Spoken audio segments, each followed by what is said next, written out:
स्वागत है दोस्तों। आई होप आप सब अच्छे होंगे। तो दोस्तों आज हम बात करेंगे IBPS RRB PO गेम के बारे में, या खेला क्या चल रहा है दोस्तों। देखिए, जैसे कि मुद्दा आपको डेफिनेटली अभी तक तो पता होगा कि क्या क्लियर हो रहा था एज S1 को लेकर। ठीक है, एज S1 को लेकर ये मुद्दा चल रहा है। और जब जून में ये आया था और इस मुद्दे पे बहुत सारे, जैसे देखा जाए तो अमर सर को छोड़कर, मतलब मुझे कोई नहीं लगता कोई ने इस पे सपोर्ट, बहुत ही कम क्रिएटर ने सपोर्ट किया।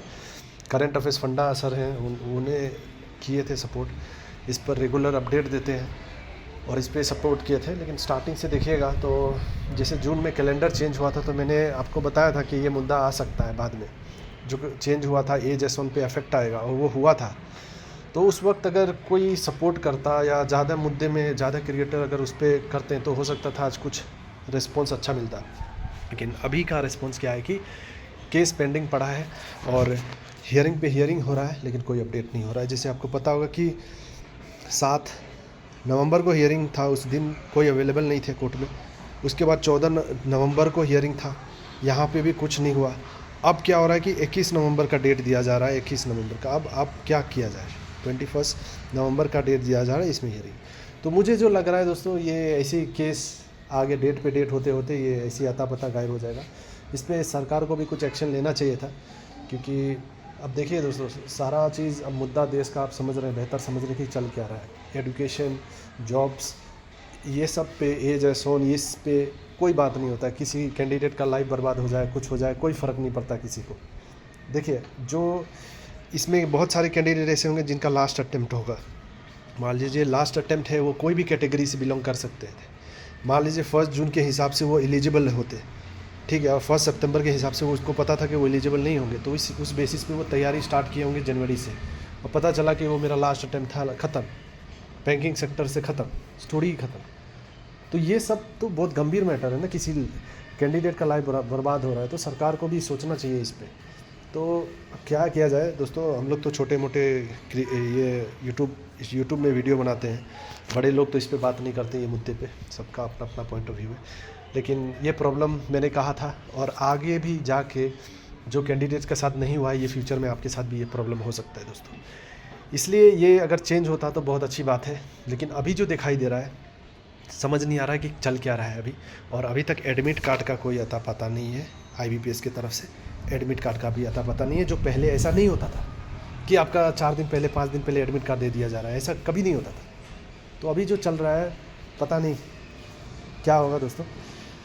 तो ये बहुत ही गलत बात है, क्योंकि 22-23 को अगर SBI का देखा जाए तो SBI 21 नवंबर को आपका एग्ज़ाम है, SBI का 21 नवंबर को है। अब आप ही सोचिए, 21 नवंबर कोई जो एग्ज़ाम डेट रख रहा है, किस हिसाब से रख रहा है। 21 नवंबर को है, 22 नवंबर को मान लीजिए कोई का तमिलनाडु में 21 नवंबर को मेंस है, वो 22 नवंबर को RRB के लिए कैसे पहुंचेगा एग्ज़ाम देने। तो एक अपॉर्चुनिटी ख़राब हो गया ना बच्चा का। ये चीज़ पे तो कोई बात नहीं करता है, ठीक है। तो ये सब मुद्दा बहुत गंभीर है दोस्तों, तो ये सब सीरियस लेने वाला चीज़ है। मैं तो यही रिक्वेस्ट करता हूँ कि एग्ज़ाम जो है पोस्टपोन होना चाहिए, कैंसिल होना चाहिए RRB का, ठीक है। RRB का एक्सटेंड होना चाहिए डेट डायरेक्टली, और उस बेसिस पे भी बात होना चाहिए, एज S1 पर भी बात होना चाहिए, ठीक है। क्योंकि एज S1 जब हमेशा से आपका 1 जून 1 में रहा है, तो इस बार क्यों चेंज, कैलेंडर में चेंज अगर लाते हैं तो फिर भी एज S1 तो वही रखना है ना आपको।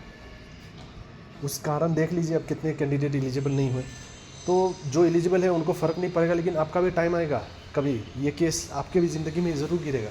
किसी के लिए आप नहीं सोचोगे तो आपके लिए भी वो वक्त ख़राब होगा, याद रखिएगा। तो फ्यूचर में कुछ भी हो सकता है दोस्तों। तो अब कुछ कर नहीं सकते हैं आप। इस वीडियो को मैं शेयर करने को नहीं कहता हूँ, क्या करें, शेयर कोई नहीं करता है, मतलब क्या है कि व्यूज़ रिलेटेड के व्यूज़ आ जाएगा, ये सब मुद्दा नहीं है दोस्तों। अगर व्यूज़ का बात होता मैं चैनल छोड़ दिया होता यार, बनाना ही छोड़ दिया होता। आप देखे होंगे 5 साल से मैं वीडियो बना रहा हूँ, क्यों बना रहा हूँ यहाँ पे, बस मेरा मेन मकसद था मेरे नॉर्थ ईस्ट भाई बहन को गाइड करना। उस चैनल इस हिसाब से मैंने स्टार्ट किया था, और जो भी आजकल अलग अलग स्टेट से भी भाई लोग जुड़ते हैं, अच्छा लगता है। तो ऐसा नहीं, उठाने के जो भी है हम कदम उठाने की कोशिश तो करते हैं ना हम लोग, ठीक है। तो व्यूज़ कम है नहीं है, इससे कोई ये नहीं है, लेकिन ये मुद्दा बहुत गंभीर है दोस्तों। तो इस पर आप सोचिए कि क्या करना है। मेरे राय में आपका एग्ज़ाम पोस्टपोन होना चाहिए। SBI भी, चाहे SBI पोस्टपोन हो, चाहे RRB पोस्टपोन हो, या कैंसिल हो कुछ समय के लिए, और इस पे कुछ अपडेट आना चाहिए कोर्ट की तरफ से भी कि क्या लिया गया है, क्या होगा, क्या कंडीशन पे आपको नहीं दे रहा है ये जैसा ये। जब रेलवे ने 33 से लेकर 36 एक बार दे दिया है, आपने देखा होगा 3 साल का रिलैक्सेशन दे दिया है, तो IBPS क्या 30 साल को 33 साल नहीं कर सकती है, और 28 साल को 31 साल नहीं कर सकती है जनरल कैटेगरी के लिए? एक बार कर सकती है ना, अगर चेंजेस लाती है तो। अगर चेंजेस ला रही है कैलेंडर में तो उनको करना बनता है। तो कोरोना में जो हुआ ठीक है, एग्ज़ाम आपने कंडक्ट कराई है, लेकिन रिलैक्सेशन कुछ नहीं दिया, तो फ़र्क पड़ता है दोस्तों, बहुत फ़र्क पड़ता है। और अभी 21, 22, 23, अगर 21, 22, 23 को आपका एग्ज़ाम हो रहा है, तो आप सोचिए कैसे कोई RRB भी देगा PO, और SBI भी क्लर्क मेंस देगा। तो दोस्तों ये खेला चल रहा है, क्या खेला चल रहा है, आप देखिए क्या होता है। लेकिन मेरा यही रिक्वेस्ट है भाई बहन से कि आप लोग ज़्यादा टेंशन मत लीजिए, पढ़ाई पे ही फोकस रखिए, और कुछ कर नहीं सकते इस पे मुद्दे पे हम लोग कदम उठाएंगे, कोशिश करेंगे कुछ अगर अपडेट मिलता है तो पॉजिटिव रहिए और मेहनत करते रहिए। कोई भी दिक्कत हो आपको टेंशन नहीं लेना, आपको बस पढ़ाई करना है। मुद्दे पे हमारे पास टाइम रहता है तो हम इस पे बात करेंगे, आगे तक पहुंचता है तो बहुत अच्छी बात है। अमर सर हैं अभी आगे बात को लेके जा रहे हैं, बहुत अच्छी बात है। सर का बहुत बहुत थैंक यू कहना चाहता हूँ जो ये मुद्दे को सीरियसली लिए और समझे। तो सर के वीडियो को सपोर्ट कीजिए, मेरी वीडियो छोड़ दीजिए, मत शेयर कीजिए, सर की वीडियो जाकर शेयर कीजिए। आई होप आप समझ रहे हैं। तो अभी तक एडमिट कार्ड नहीं आया, IBPS एडमिट कार्ड क्यों नहीं दे रही है, क्यों डिले हो रहा है? 3 दिन 4 दिन पहले कोई ट्रैवलिंग कैसे करेगा?